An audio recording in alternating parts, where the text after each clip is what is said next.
ఒకసారి ఇప్పుడు పొద్దుగాల నన్ను 11:30కు అరెస్ట్ చేసిండ్రు. 11:30కు అరెస్ట్ చేసి సీఎం ఇంటికాడ ఒక ఎక్స్క్యూజ్ను పోస్కో ఎక్స్క్యూజ్ను అరెస్ట్ చేయమని మేము అడగనికి పోతే సీఎం ఇంట్లో ఉన్నాడేమో అని డౌట్ ఉంది మాకు అని మీడియాని అందరినీ తీసుకొని అక్కడికి పోయినాం. అక్కడ మనం అరెస్ట్ చేసింది నన్ను తీసుకొచ్చి జూబ్లీ పోలీస్ స్టేషన్లో పెట్టింది. 11:40కి వెళ్ళి పెట్టిండ్రు. ఇప్పటిదాకా ఒక ఛాయ్ ఇవ్వలే, వాళ్ళకి నీళ్ళు మా ఫ్రెండ్స్ తెచ్చి ఇచ్చిండ్రు. ఒక అన్నం భోజనం కూడా ఆఫర్ చేయలే. సరే అక్కడ అందిన తర్వాత ప్రోటోకాల్స్ ఇప్పుడు 6 అయిపోయింది.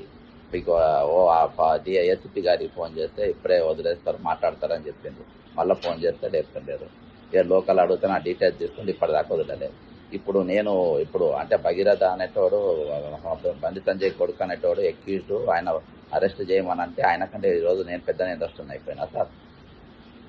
ఈరోజు నేను పెద్ద నేరస్తుని అయిపోయినా. ఒక పని చేయండి, ఇక ఎందుకు సార్ నేను అడిగినందుకు హోంమంత్రి కొడుకుని అరెస్ట్ చేయమంటే అడుగుతావా? కాబట్టి పెద్ద నేరం అని చెప్పి నన్ను తీసుకొస్తే కాల్చి చంపండి, జైల్లో పెట్టండి.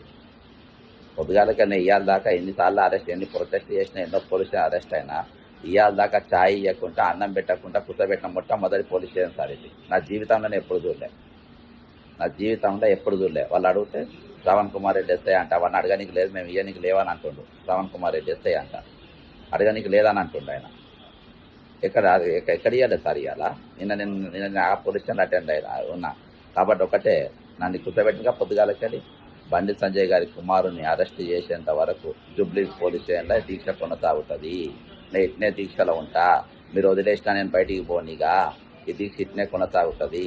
ఈ బాజాప్తా చెప్తున్నా, మీరు వదిలేసినా నేను బయటికి పోను. వాళ్ళ కొడుకుని ఇచ్చేయాలి. ఒకవేళ దానికంటే పెద్ద నేరస్తున్నా నేనే అనుకుంటే నా మీద కేసులు పెట్టి మీరు బాజాప్తా తీసుకుపోయి నన్ను చెంచల్గూడ జైల్లో పెట్టుకోండి, లేకుంటే చెర్లపల్లి జైల్లో పెట్టుకోండి, అవసరమైతే మీరు కాల్చి చంపుకోండి, ఊరేసుకోండి. ప్రశ్నించడమే నేరం అయితే, అంతే కదా సార్.